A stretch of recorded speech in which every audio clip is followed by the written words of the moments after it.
Le monde entier a les yeux rivés sur New York.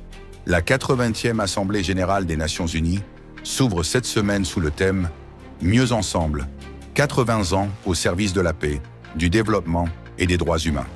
Un rendez-vous crucial où les dirigeants du monde entier débattent des grands défis de notre époque. Pauvreté et sécurité, justice internationale et réforme de la gouvernance mondiale. Parmi eux, le président du Sénégal, Bassirou Diomaye Faye, a quitté Dakar pour porter la voix du pays et de l'Afrique. Ce matin, lors de sa première allocution à la tribune des Nations unies, le président Faye a fait entendre une voix forte. Il a rappelé l'importance de l'égalité entre les hommes et les femmes et a condamné toutes les formes de violence, de discrimination et de brutalité faites aux femmes. Suivons son intervention. J'ai maintenant l'honneur de donner la parole à son Excellence Bassirou Diomaye Diakhar Faye, président de la République du Sénégal.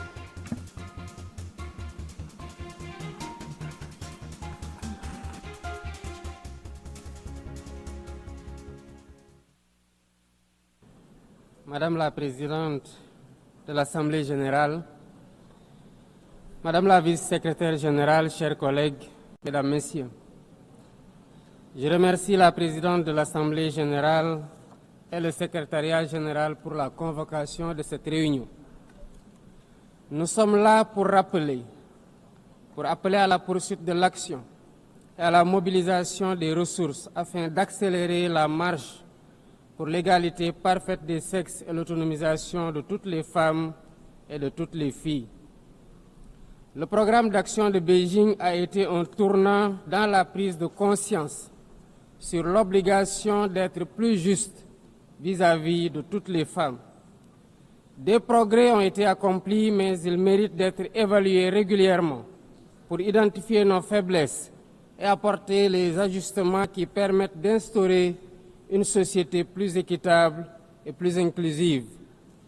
L'engagement à promouvoir l'égalité des sexes et les droits des femmes signifie lutter contre la pauvreté, garantir leur accès aux ressources économiques, à l'éducation et à la santé, accroître leur participation aux instances de décision et les protéger contre toutes les formes de violence et de discrimination.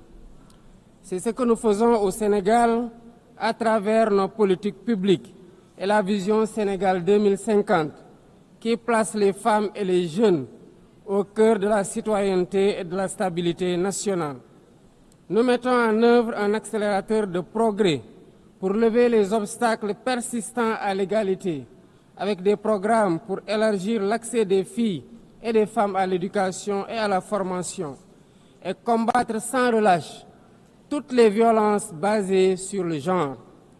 Le combat contre toute forme de violence et de discrimination contre les femmes et les filles doit se poursuivre avec véhémence. Rien dans l'histoire, ni dans la religion ou dans la vie sociale ne peut justifier qu'une femme ou une fille soit violentée, marginalisée, discriminée. Tous ensemble, pouvoir public, membres de la société civile, leaders religieux et traditionnels, les citoyens tout court, nous devons plus que jamais nous mobiliser contre la brutalité, le harcèlement, le viol et les insanités de tout genre. Ensemble, surmontons les inégalités persistantes, œuvrons pour un partenariat renforcé entre les États. Préparons les générations futures à vivre dans un monde plus juste, plus égalitaire et plus harmonieux. C'est une responsabilité partagée, une exigence morale universelle. Je vous remercie pour votre attention. Je remercie son Excellence, le président du Sénégal. Voilà un extrait fort et symbolique qui illustre bien le ton que le président Bassirou Diomaye Faye veut donner à cette 80e Assemblée générale. Un plaidoyer pour plus de justice, d'égalité et de respect des droits humains. Mais ce n'est que le début.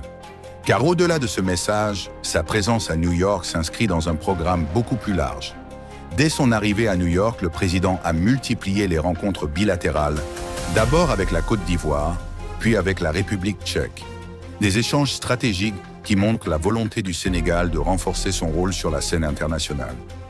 Dès son arrivée à New York, le président Bassirou Diomaye Faye a entamé son programme par une rencontre stratégique avec Patrick Achi, ministre d'État et conseiller spécial du président ivoirien Alassane Ouattara. Accompagné de son équipe, M. Achi a transmis un message du président ivoirien et les échanges ont porté sur les liens de fraternité et de coopération exemplaires entre Dakar et Abidjan. Ces discussions illustrent à quel point le Sénégal et la Côte d'Ivoire sont un modèle de partenariat solide en Afrique de l'Ouest, basé sur l'amitié, la confiance et une vision commune pour le développement régional.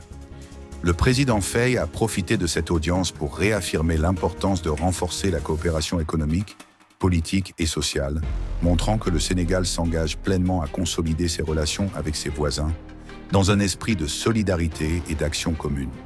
Plus tard dans la journée, le président Faye a rencontré son Excellence Petr Pavel, président de la République tchèque, en marge de la 80e Assemblée générale de l'ONU.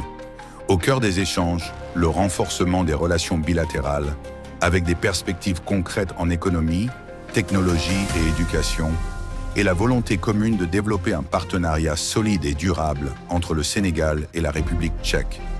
Cette rencontre illustre parfaitement la stratégie du Sénégal: diversifier ses partenariats à l'international et créer des liens stables et productifs avec des nations du monde entier, tout en défendant ses intérêts et ceux du continent africain. La participation du président Bassirou Diomaye Faye à cette 80e Assemblée générale des Nations unies marque un moment fort pour le Sénégal. Entre un plaidoyer puissant pour l'égalité et la dignité des femmes, la commémoration des 80 ans de l'ONU et des rencontres bilatérales stratégiques avec la Côte d'Ivoire et la République tchèque, le chef de l'État affirme la volonté du Sénégal de compter sur la scène internationale. Mais le point culminant reste à venir: son grand discours devant l'Assemblée générale, où il portera la voix du Sénégal et, au-delà, celle d'une Afrique en quête de justice, de souveraineté et de partenariats équilibrés. Restez connectés, car ce moment pourrait marquer un tournant dans la manière dont le Sénégal et l'Afrique s'expriment au plus haut niveau mondial. Et vous, quel message aimeriez-vous entendre du président Diomaye à la tribune de l'ONU? Dites-le nous dans les commentaires.